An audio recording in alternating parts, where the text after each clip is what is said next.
আসসালামু আলাইকুম ভিউয়ার্স, চলে আসলাম আমার রান্নাঘরে। আমার আজকে একটা জিনিস তৈরি করব, সেটা হচ্ছে বাটার অথবা তেল। এই যে নিয়ে নিয়েছি আমের আটিগুলোকে পরিষ্কার করে ধুয়ে পানি শুকিয়ে নিয়েছি, এক ফোঁট পানিও নেই। এটা দিয়ে আমি তৈরি করব হচ্ছে আমের আটি বা আমের বিচি তেল বা বাটার, যেটাই যে বলেন এটাই। এই যে আমের আটিটাকে আমি কেটে নিয়েছি আর এরকম একটা পাত্রে দিছি, যে পাত্রে কোনো ঝাল তরকারি রান্না করি না সেরকম একটা পাত্র নিয়েছি। এখন এটা হচ্ছে আমি রান্না করে নিব। এই যে চুলাতে দিয়ে দিলাম সুইচ। এখন দিয়ে দিব একটু নারিকেল তেল, বাজারের কোনো কিনা নারিকেল তেল না, এটা হচ্ছে আমার বাড়ি তৈরি করা এই তেল। আমি খাই কাঁচা, সেই তেল দিচ্ছি। এই যে এরকম চামচের 1 চামচ তেল দিচ্ছি। এটা দিয়ে আমি রান্না করে নিব। আর এটা থেকে রান্না শেষের পথে তখন অনেক তেল বের হবে।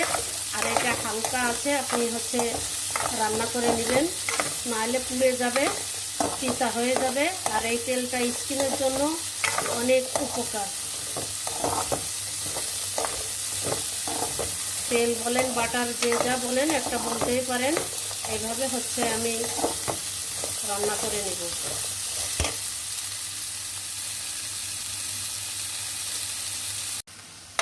এটা চুলাতে দিয়ে সরে যাওয়া যাবে না, অনবরত নাড়তে হবে, নাহলে নিচ থেকে পুড়ে যাবে, তেলটা ভালো হবে না বা বাটারটা ভালো হবে না। আমি এই যে এইভাবে অনবরত নাড়তে আছি, তেল ছাড়া শুরু করতেছে। এই যে এইভাবে, এই যে এটার থেকে তেল বের হওয়া শুরু হয়ে গেছে। এই দেখুন অনেকটা তেলই বের হয়েছে। এই যে এভাবে অনবরত নাড়তে থাকবো। এই যে এভাবে আমি রান্না করে নিচ্ছি। আরও একটু ভাজতে হবে, তাহলে আরও একটু তেল বের হবে। আর এই তেলটা স্কিনের জন্য অসম্ভব কার্যকরী একটা তেল। আসলে আমরা সবাই জানি না, তাই ব্যবহারও করি না, বা এগুলো আমরা ফেলে দেই।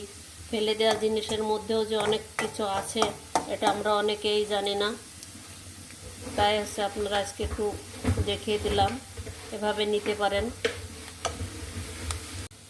এই যে আমার ভাজা প্রায় শেষের পথে, দেখুন কতটা তেল বের হয়েছে। এই দেখুন অনেকটা তেল বের হয়েছে। একটু ভেজে নিচ্ছি। এই যে তেলটাকে বের করে ছেঁকে দেখাবো। এই যে আমার তৈরি হয়ে গেল। এখন আমি এইভাবে ঢেলে নিব, কতটুকু হয় আপনাদের দেখাবো। এইভাবে আমি ছেঁকে নিব পুরোটা। এই যে ছেঁকে নিচ্ছি, তেল পড়তেছে।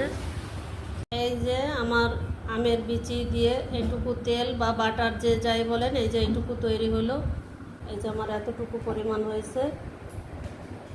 আপনারা কে কোথা থেকে দেখছেন অবশ্যই আমাকে লাইক কমেন্ট করে জানাবেন। অবশ্যই আমার পেজের সাথেই থাকবেন। আমার ইউটিউবে একটা চ্যানেল আছে, ওটা একটু সাবস্ক্রাইব করবেন। এই যে এই পর্যন্ত, সবাই ভালো থাকেন, সুস্থ থাকেন। আল্লাহ হাফেজ।